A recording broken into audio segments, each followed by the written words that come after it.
Welcome everyone. Thank you for joining us. My name is Damian, and I'm a Senior AI Integration Manager at Pearson. I am responsible for guaranteeing pedagogical excellence when AI services are integrated into our digital products. But before transitioning to education technology, a little over 3 years ago, I was an EFL teacher for over a decade, just like many of you here. Today, we are exploring the use of artificial intelligence in language learning and how it can help both teachers and learners. You can use the chat and the Q&A option for questions, and I will try my very best to answer some of them at the end of the session if time allows. So let's take a look at what we will cover today. We will begin by understanding what AI is and what it can do, before moving on to discussing teacher attitude towards the use of AI for learning.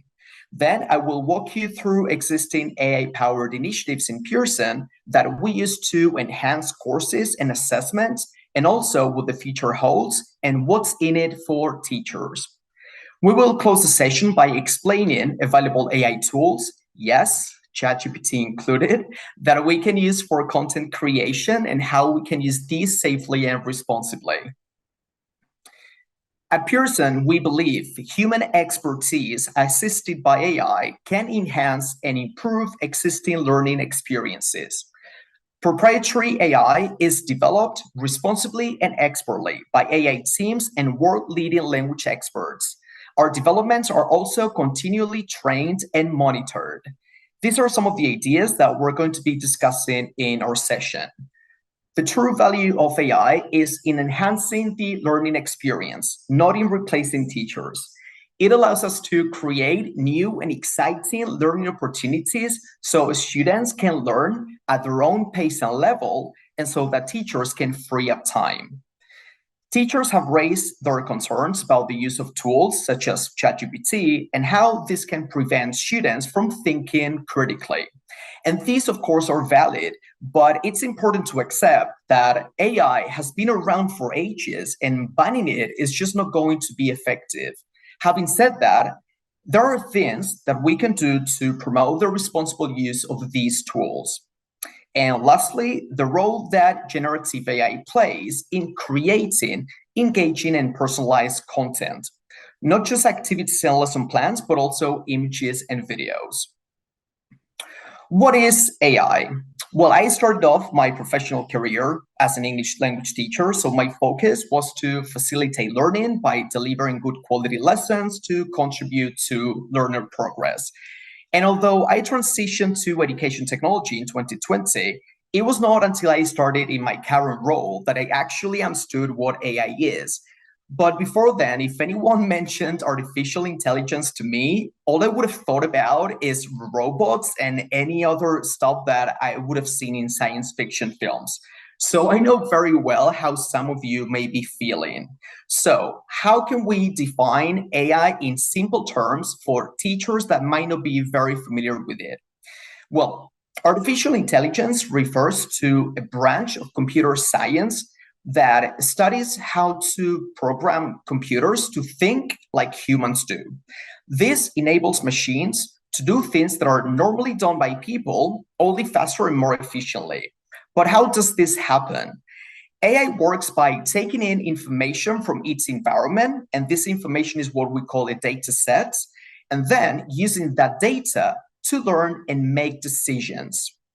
AI-powered machines are able to recognize patterns in the data, learn from it, and then make decisions on how to respond to its environment. So this means that there are some very important advantages to the use of AI. For example, automations, since it frees up users from tedious tasks and allows them to focus on more complex projects. It also helps streamline processes and increases efficiency. Increased accuracy. AI can process and analyze data quickly and accurately, and can also detect patterns and trends that the human eye might miss. This helps to reduce errors and present better outcomes. Increased personalization. AI can deliver more personalized services and experiences to their users, and we will see what this means for language learning in a bit. We take it for granted and don't necessarily think, oh, wow, I'm using AI every day. But the reality is that most of us do and have done so for years now. Some examples of how we use AI in our daily lives include smart assistants like Siri, Alexa, or Google Assistant. They are AI-powered virtual assistants that can help us perform daily tasks. So setting reminders, playing music, or making calls. Autopilot features in modern cars that allow for lane keeping and self-parking, for example. Video and music streaming services like Netflix or Spotify use AI to make recommendations based on our viewing and listening habits. As you know, smartphone cameras use AI to enhance the quality of the photos they take by applying automated filters and adjusting the lighting. And online banking apps use AI to protect us from fraud and analyze our spending behavior and patterns. But what do teachers think about using AI for teaching and learning? Before we discuss this session, we would like to hear from you. What do you think about AI? Do you see it as an opportunity, a threat, or maybe are you still undecided? On your screen, you've got a pop-up. It's a poll. Simply mark the option that best describes your perception towards AI.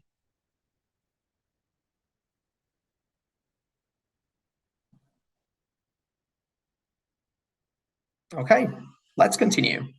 So there is no denying that AI has taken the world by storm. And probably one of the reasons is that it's now at everyone's fingertips, thanks to tools such as ChatGPT, which, as you may know, can be used to accelerate task completion and gain knowledge. This, of course, has led millions of teachers to perceive AI as some sort of monster that has turned up uninvited and whose mission is to disrupt their teaching.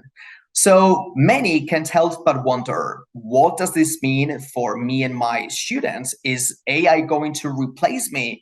Is this going to ruin creative thinking? This uncertainty stems from the fact that even though AI has entered our lives in full force, not everybody understands what the implications are. And some of these implications are still unknown, and this causes worry.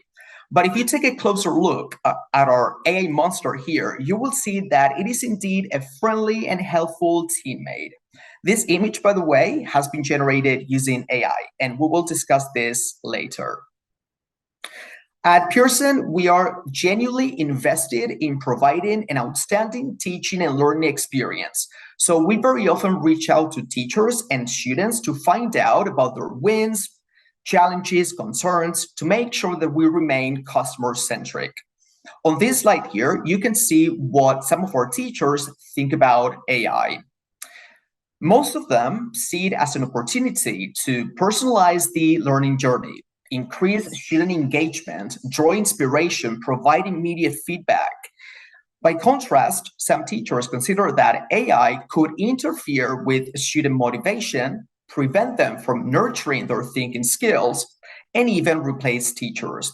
Some others are on the fence about it and point out that the key to successful use of AI lies on its responsible use, whereas another group admits to not knowing much about it yet. I think at this point, it's important to stress again that it's highly unlikely that AI would just go and replace teachers. While it is true that it can automate tasks such as grading and reporting, AI cannot mimic humans when it comes to independent thinking and creativity. As I said, the true value of AI is in enhancing the learning experience, not in replacing humans. It allows us to create new and exciting opportunities so students can learn at their own pace, and so that you, the teacher, can focus on the interaction with our students.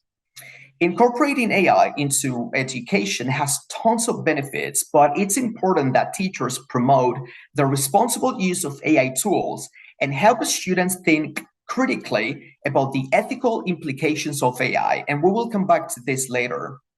Let's now move on to discussing the use of AI to enhance courses and assessment. One of the AI integrations that you can find in existing Pearson products is automated scoring. which we use to mark PET, Pearson test of English. Our sophisticated algorithms are based on hundreds of thousands of real test responses, which means that we can mark every single test accurately and fairly. The purpose of automated scoring is to emulate the assessment process of an expert examiner for test takers around the world in a fast and reliable way. And this means that students don't need to take their tests in front of an instructor. To reach this goal, hundreds of experts have graded countless sample questions, and this information is ingrained into our systems. Our database is constantly growing. As a result, when you take your test, your answers are objectively compared to an abundance of previous results from many examiners, providing unbiased and reliable scores. Let's take a look at how PTE uses AI to mark each test. But how can a computer assess language as well as a human? Well, AI scoring means that it's not simply a single human assessing your English, but a very clever algorithm that mimics how human markers would score based on many, many responses. It all starts with our team of expert test developers. They create tests that reflect real-life scenarios, not just multiple choice questions, but essay writing, listening tasks, and storytelling exercises. We then ask hundreds, sometimes thousands of people from all around the world to answer the questions. Each response is evaluated by experts who rate them on things such as use of language, content, or pronunciation. These expert ratings become the sample data for our computers to understand what kinds of responses deserve what kind of marks. This enables the machine, using AI, to imitate the expert ratings and assign human-like ratings to responses. Put simply, that means that when you take our test, what you say or write is instantaneously compared with hundreds of previous responses and how they were scored. And because our test is built around state-of-the-art technology, it can be simply delivered and taken anywhere in the world, giving consistent scores every time. So when you sit down to take the PTE academic test, you're taking advantage of an algorithm that doesn't simply evaluate your skin colour, your gender, or your shoes, but that cleverly evaluates your English on its own merits. It's simple, really. Actually, maybe it's the opposite of simple. Clever. Great.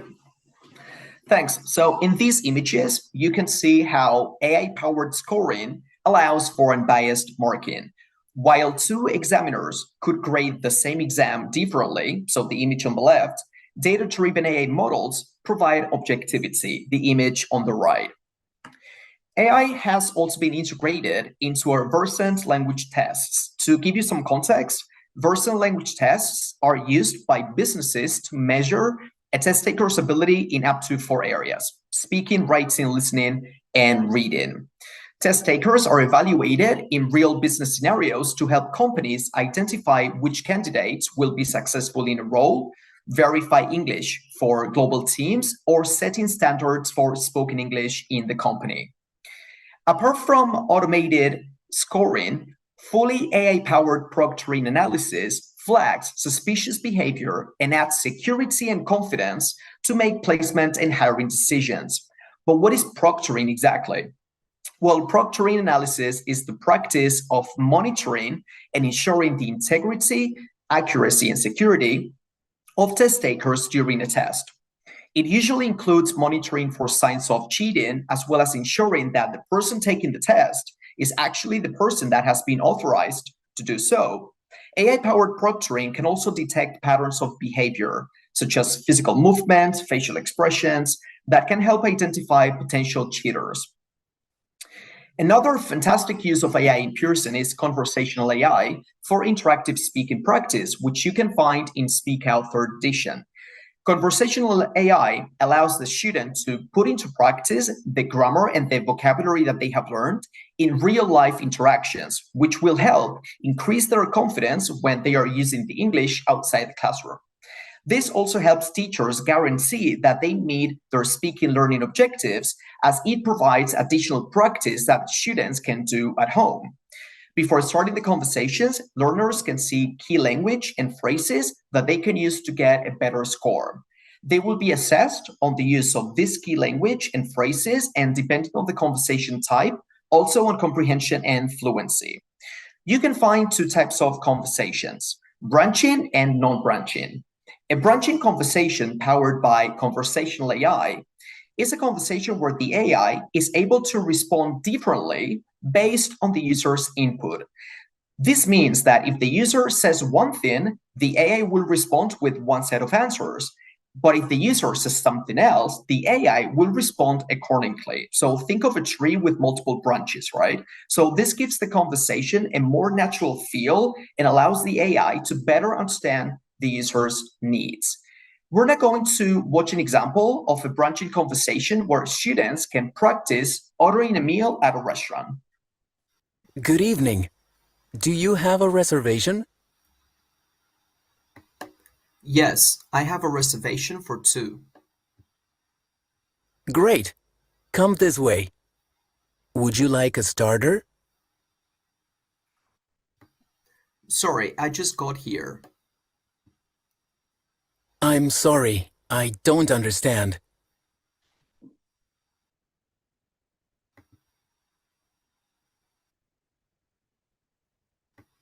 Yes, please. What would you like?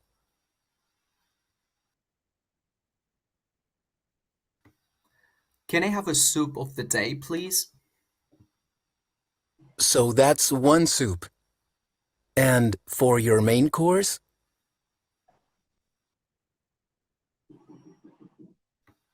Can you repeat, please? What do you want for your main course? I like the salmon, please.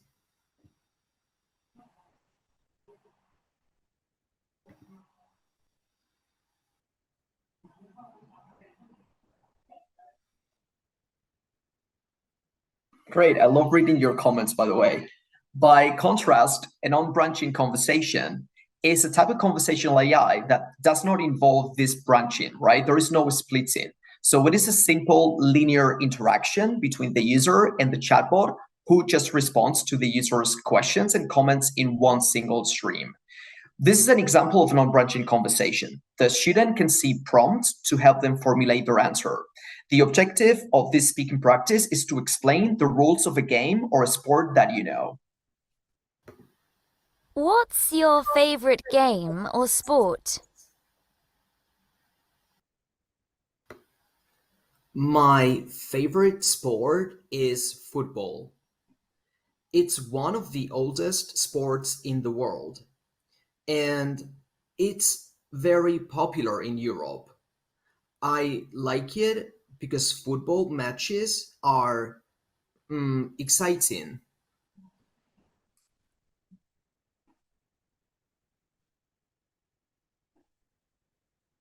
What do you need to play it? You need two teams with 11 players each, a football pitch, and two goals.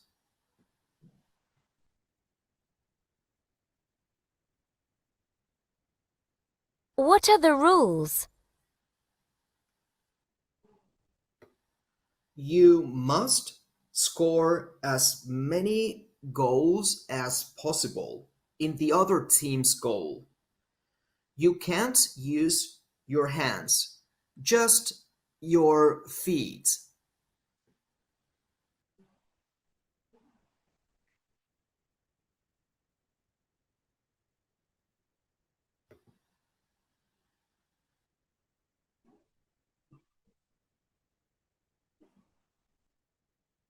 All right. So that is an example of a non-branching conversation powered by AI. Let's now take AI further. What does the imminent future look like? AI has Your the favorite AI has the potential to revolutionize the way we teach and learn languages. On this slide, you can see some of the areas that we believe are vital to take AI-powered language learning to the next level. We're going to take a look at them individually and provide examples on how they could enhance the learning experience and help teachers. We have just discussed conversational AI for branching and non-branching conversations using audio and prompt images and text. But another potential use of conversational AI would be a digital tutor or a learning buddy. The use of a digital tutor or an avatar could help increase student motivation and interest in practicing their speaking skills. It is fun and engaging, and it allows learners to recreate authentic interactions without peer or teacher pressure if used for self-practice. It could be programmed to facilitate conversations in any topic or just within the remit of a specific one, and it can be used to help personalize the learning journey.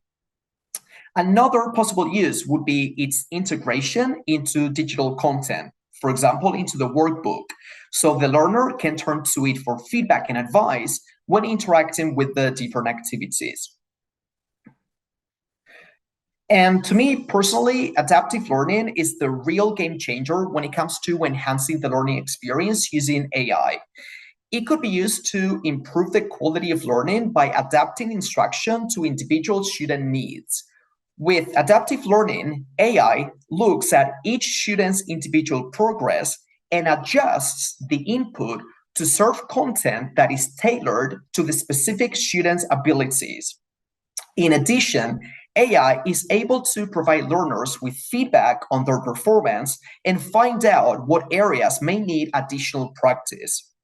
Additional learning has the potential to leverage motivation in the sense that it could identify which activity types the student enjoys the most and learns best with, and vice versa, and use this to keep their focus towards faster, and more effective progress.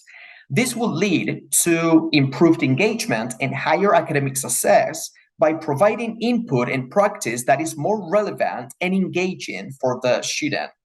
In the diagram here, you can see 3 different students interacting with the same content and then following a different learning journey based on their performance until they all reach the desired learning goal, which, as you can see, is common to the 3 of them. This is what adaptive learning could do for you. Let's move on to generalized automated scoring. We have discussed how we use automated scoring for Pearson, Pearson Test of English, to scale test evaluations and achieve unbiased and reliable scores. But we could expand the use of automated scoring to other knowledge checkpoints, such as speaking and writing tasks. Here you can see 2 production activities taken out of our title Top Notch 3rd edition. For the speaking task at the top, the student can record themselves introducing a family member or a colleague at a birthday party. In the writing task below, they can choose between 2 topics to write about, either their job skills and experiences or a life or work decision they regretted. These are teacher-graded tasks, which means that student responses are sent to the teacher for correction. This, of course, is time-consuming for the teacher, and the student will have to wait for feedback. So what could AI do for us? Well, AI could be programmed to evaluate the student's response and provide feedback on grammar accuracy, vocabulary used, response relevance, and in the case of speaking tasks, also pronunciation. And I know what you're thinking. What about the teacher? Well, if required, platforms could be set up in a way that the teacher would need to review and approve the feedback generated before this is visible to the student. What value does automated scoring provide for production practice? For adult learners, it gives immediate feedback on spoken and written interaction. It creates safe space for practice speaking and writing ahead of a teacher-evaluated task. It helps build confidence in speaking and writing, and it provides a space to create and experiment without the fear of teacher or peer criticism. For young learners, it helps increase motivation towards learning and maintain a positive attitude towards the learning process. And it also provides a safe space to practice, experiment, and have fun with the language. For teachers, it provides extra practice that they don't need to monitor or assess if they don't want to, and it saves time as they wouldn't need to assess the activity and provide feedback. It's an additional way of assessing learner engagement and progress, and it's a great source to understand strengths and weaknesses. For parents, it can help them gain awareness of their child's progress thanks to the immediate feedback generated. And in the case of young learners especially, it could serve as a way of spending time together while engaging in language learning. It can also help reduce parent assistance if needed, and at the same time, it could lead to more active parent involvement as it is perceived as something innovative and exciting. But what else is in it for teachers? These AI developments have a lot of benefits in common. They will save you time as they will assist you in evaluating your students, personalizing their learning journey, and providing additional speaking and writing practice that can be assessed for you. This doesn't mean, as I said earlier, that the AI evaluation will be imposed on you. It can simply be sent to the teacher first for the review, and then the teacher can decide whether students have access to it or not. Or they can also decide to tweak it themselves before the student sees it. These more regular knowledge checks allow for more accurate and more frequent progress tracking, and the fact that students can receive feedback on their speaking and writing skills without you having to provide individual correction can accelerate their progress towards the established learning goals. These extra assessment opportunities mean that you will be able to anticipate who is struggling and who is thriving before they risk it all on a test, and therefore make better informed decisions. We know many of you teach very large groups and struggle to find the time to curate content for individual students. As we have seen, adaptive learning could be of massive help here so that you can instead use that time to engage with your students and build connections. This is all very exciting, and it can help you create a more cooperative atmosphere in the classroom, and there is a strong chance that students will develop a more positive attitude towards language learning through the use of AI-powered innovations. We're going to pause here for a second because we would like to hear from you. Again, you will see a poll popping up on your screen. Out of the AI opportunities that we just discussed, which one do you find most valuable or helpful?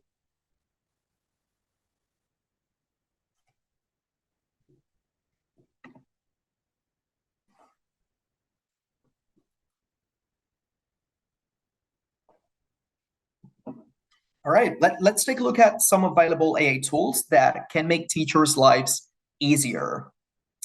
Before we address the use of AI to generate content, I wanted to briefly distinguish between generative and non-generative AI. Generative AI creates new data from existing data. For example, it could be used to generate images or new text that mimics a particular writing style or new music and video. So in short, it is a way of generating new content based on data given to it using artificial intelligence. Here you can see some examples: text, image and video, and music generators. We will see some language teaching applications of these in a bit.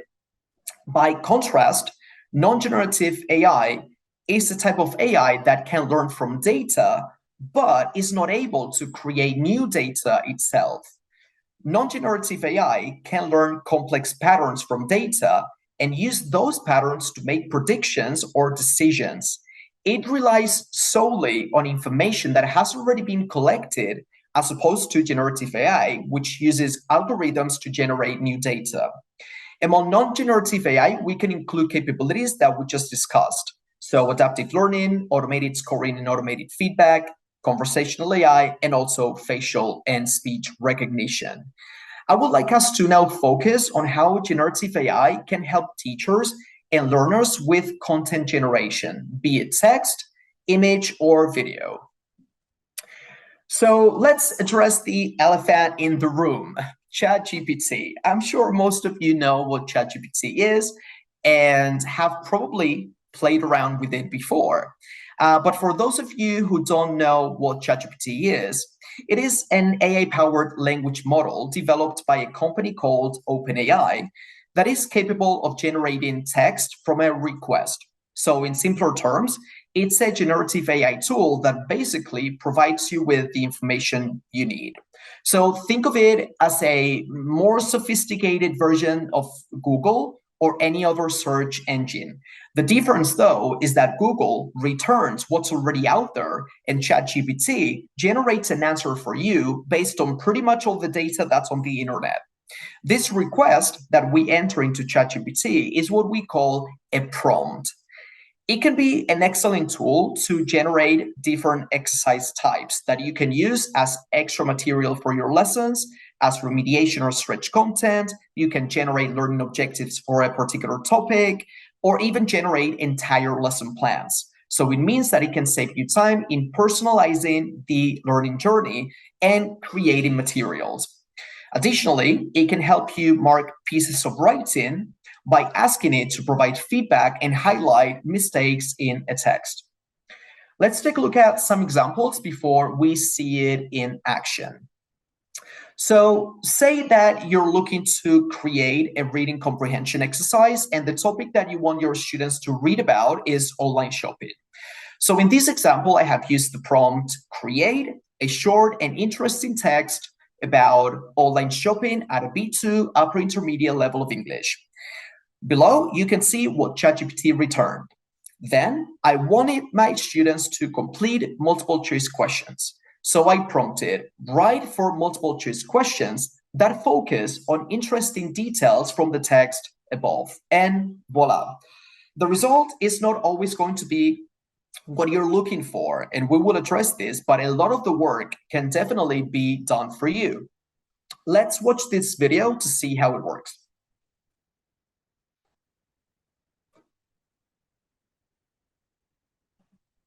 So I am on chat.openai.com. Here at the bottom, you can see the text box where I have entered my request, my prompt. Create a short and interesting text about online shopping at a B2, upper intermediate level of English. Use 200 words. So I'm going to send my message here, send my prompt. And as you can see, ChatGPT starts generating its output. I can also click here to stop generating, or I can regenerate it once it's done. So obviously the first thing that I would do is to review the text and see if I'm happy with it, if I'm happy with the content, the vocabulary, the grammar, and I can also repeat, iterate on it until I get exactly what I'm looking for. But let's say that I'm happy with it, and right now, after this text, I want to generate 4 multiple choice questions. I'm going to use this prompt. Write 4 multiple choice questions that focus on interesting details from the text above. Let's send our message.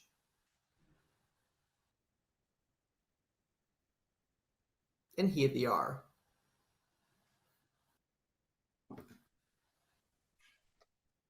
Okay, and this is generating a particular activity followed by multiple choice questions, but we can do the same for a whole lesson plan.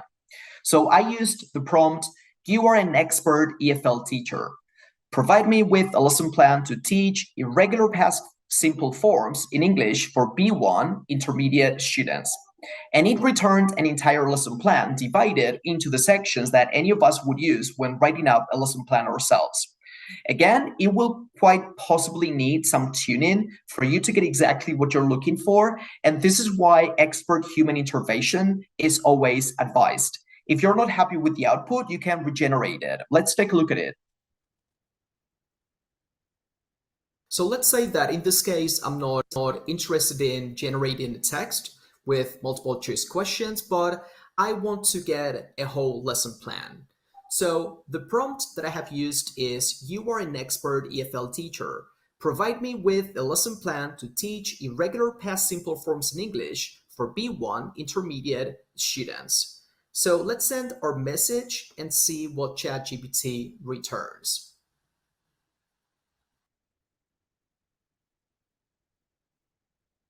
So as you can see, it starts with the lesson title, the objective, the materials that I'm going to need, And then it goes into dissecting the different sections of my lesson, including the timings. So warm up, the introduction, presentation practice, what I can do to wrap it up, and also ideas for homework if I want to assign some homework to my students, and also tips for assessment.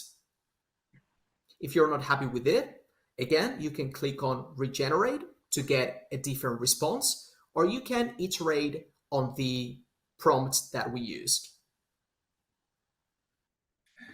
Great, let's take a look at some prompt tips and considerations.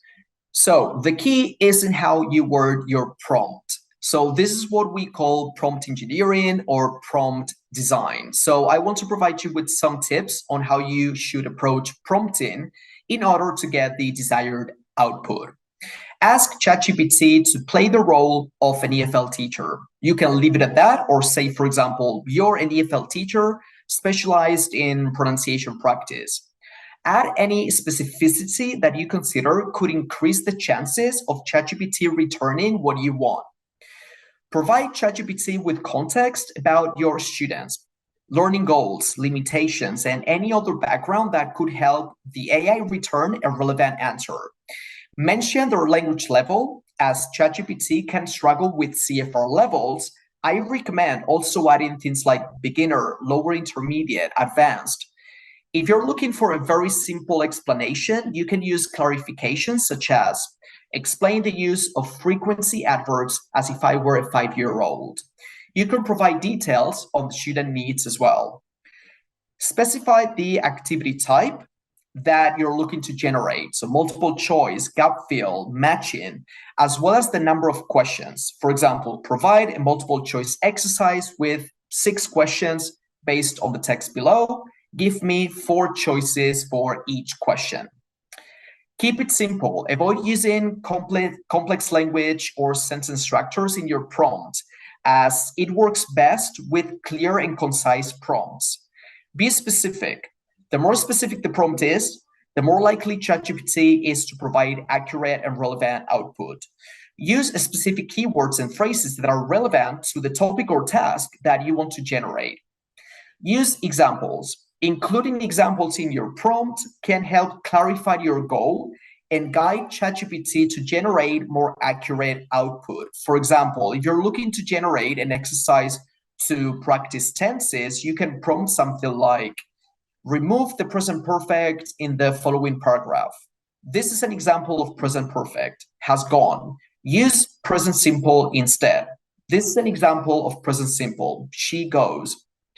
Iterate, iterate, and iterate. If the output from ChatGPT is not what you were hoping for, refine and regenerate your prompt to make it more targeted. Keep experimenting until you get the output that you need. And lastly, I recommend keeping a diary of the prompts and iterations that worked. This will save you time in the future. You can classify your prompts based on the content that you were looking to obtain. Some things to consider.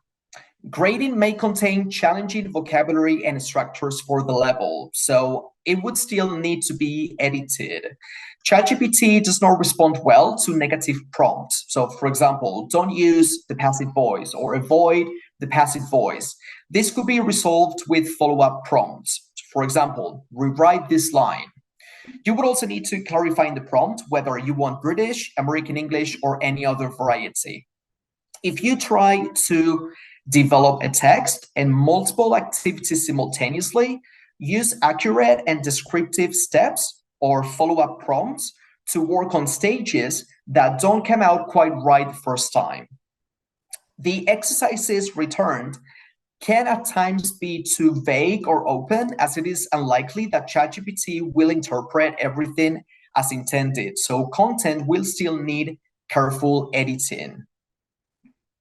All right, apart from generating text, you can use generative AI to create visual aids for your lessons. One of the most popular AI-powered image generators is Midjourney. Midjourney allows you to generate images, again, from a prompt. At some point, we have all spent hours looking for the right image for a particular activity or for a particular lesson. With Midjourney, you can generate images for storytelling or as prompts for discussion or writing exercises or even to illustrate a grammar point. How does Midjourney work? Midjourney uses Discord. Discord is a messaging app similar to Microsoft Teams or Slack to input prompts and the different parameters. To generate an image, you have to use the command /imagine before your prompt. We're going to watch a video now. Type a description of the image you want to create in the prompt field. So in this example, I used Madrid in the snow with kids making snowmen, and then send your message. The bot will interpret your prompt and begin generating the images. Take a look at the image now. You are shown 4 options. The U buttons help you isolate your chosen image from the grid, giving you access to additional editing tools.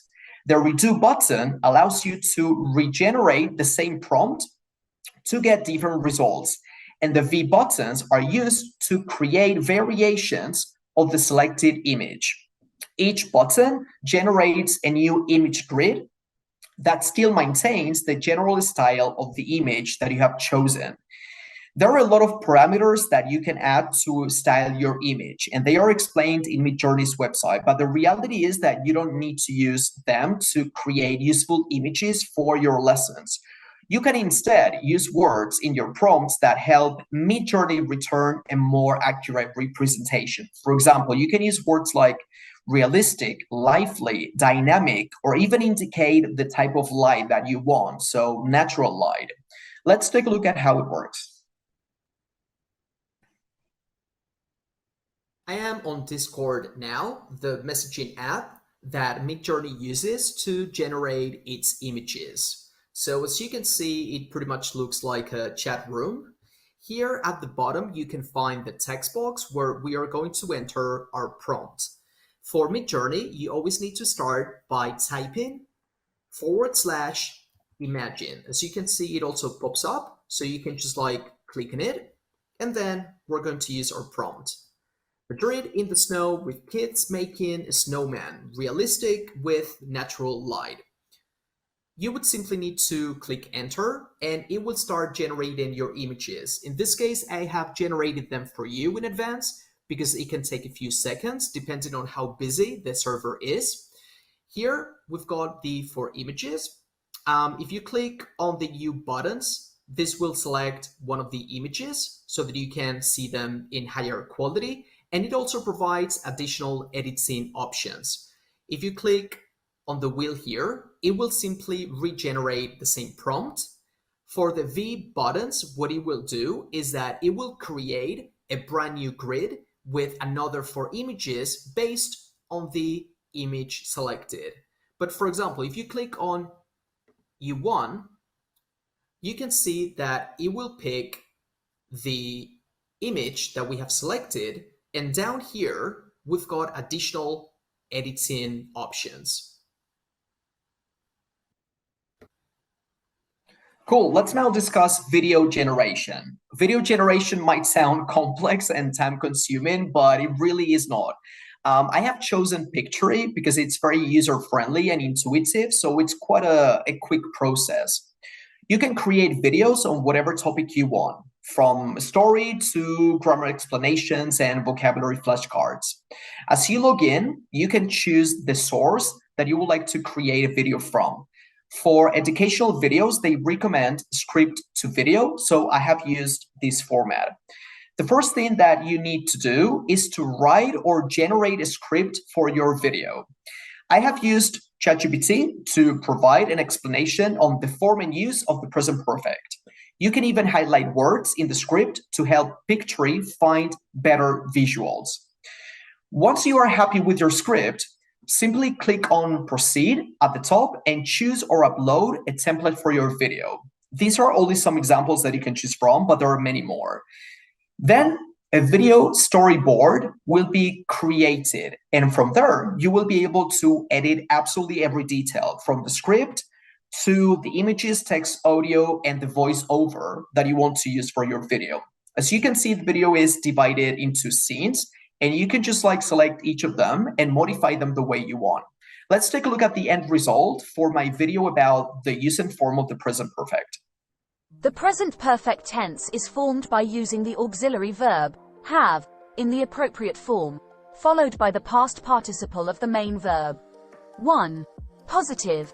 Subject plus have or has plus past participle. I have played, she has eaten. 2. Negative. Subject plus haven't or hasn't plus past participle. They haven't seen, he hasn't finished. 3. Question. Have or has plus subject plus past participle. Have you studied? Has she arrived? We use the present perfect tense to talk about actions or events that happened at an unspecified time in the past and are still relevant to the present, or to emphasize the connection between the past and the present. 1. Unspecified past actions. When we don't mention a specific time when the action happened, but it's still important in the present. I have visited Paris. I went to Paris at some point in the past, and it's relevant now. 2. Past actions with present results. When something that happened in the past has an effect or influence on the present. She has read the book, she finished reading the book, and now she knows the story. 3. Experience. When talking about experiences in our lives up to the present moment. They have traveled to many countries. They have experienced traveling to many countries. Remember, the present perfect focuses on the connection between the past and the present. It's about things that happened in an unspecified past time frame but still matter or have an impact now. Great. All right, so these are all, I believe, awesome and very helpful tools, but we know many of you wonder how you can use, how can you help your students use generative AI safely? So let's address some of these concerns. The use of generative AI, as I said, has sparked concerns among the teaching community. These concerns are mostly about cheating, plagiarism, preventing critical thinking, and the fear of teachers losing their jobs. So what can we do to help students use generative AI responsibly? When it comes to cheating, the obvious solution would be to use AI use detectors, but these haven't quite been nailed yet. Additionally, recent tests show that popular AI text detectors often wrongly flag as AI-generated pieces of writing written by non-native speakers of English, which would, of course, have a significant impact on EFL students. Instead, ask learners to provide a draft prior to handing in a final version and encourage them to question the feedback given. This can be teacher feedback or peer feedback, and make a list on how they are planning to integrate it into their submission. This will also foster creative thinking. Rather than grading just the final submission, the final written submission, consider other evaluation methods. For example, you can grade how well they incorporated the feedback they received for their draft. This will complicate the use of ChatGPT, as a much more refined prompt would be needed. You can also ask them to present their assignment in class or record themselves talking about it. I think by considering other evaluation criteria, you might realize that maybe you can evaluate them in different ways. Promote work in the classroom. See if they can spend some of the lesson time working on their assignments, maybe in pairs or as a group. This will add value to the learning process and, again, help them think critically. Discuss the ethical implications with your students, and maybe you can even organize a session on this for parents. Not only is using ChatGPT for cheating and plagiarism dishonest, which some students are a certain age won't care about as long as it gets the work done, but it can also negatively impact their ability to learn and understand, which can cause them problems in the future. Besides, as we have seen, it is not perfect and it can return inaccurate information. Help them understand what constitutes cheating and plagiarism and provide them with resources so they can become skilled at this over time and create a space for discussion in the classroom. As I said at the beginning, AI is not going anywhere and it's been with us for years. So banning its use is not realistic.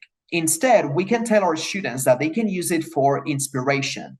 For example, if they want ideas for the writing or they're looking for some inspiration for some structure, it can also help them improve their tasks as they can ask ChatGPT for feedback and even generate test questions that they can use to prepare for an actual exam.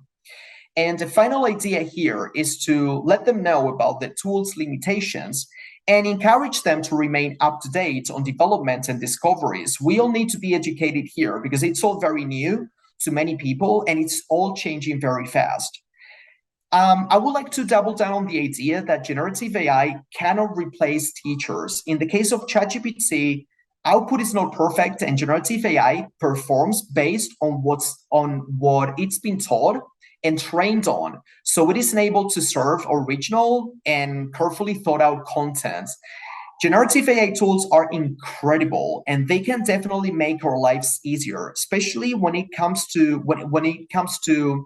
curating the learning experience and creating content. However, it lacks emotional connections and isn't able to create a supportive and engaging classroom experience. This is something that only a teacher can provide. It can help us personalize our approach, as we saw with adaptive learning, but this is limited to the data sets it uses. Also, teachers foster critical thinking and problem solving, and this is not something that can just be generated for now. Well, we have now come to the end of the session, but before we say goodbye, I would like to stress some key ideas. The power of AI goes way beyond ChatGPT. We have seen non-generative AI. The true value of AI for language learning lies in saving teachers time, enhancing and curating the learning experience, and assisting with additional knowledge checks for more regular and accurate progress tracking. Well, I hope this webinar has been both informative and enjoyable and that you feel more excited about the use of AI for language learning. It's been a pleasure. Thank you for joining me today. Unfortunately, we don't have time for questions, but please do feel free to reach out to us on our social media.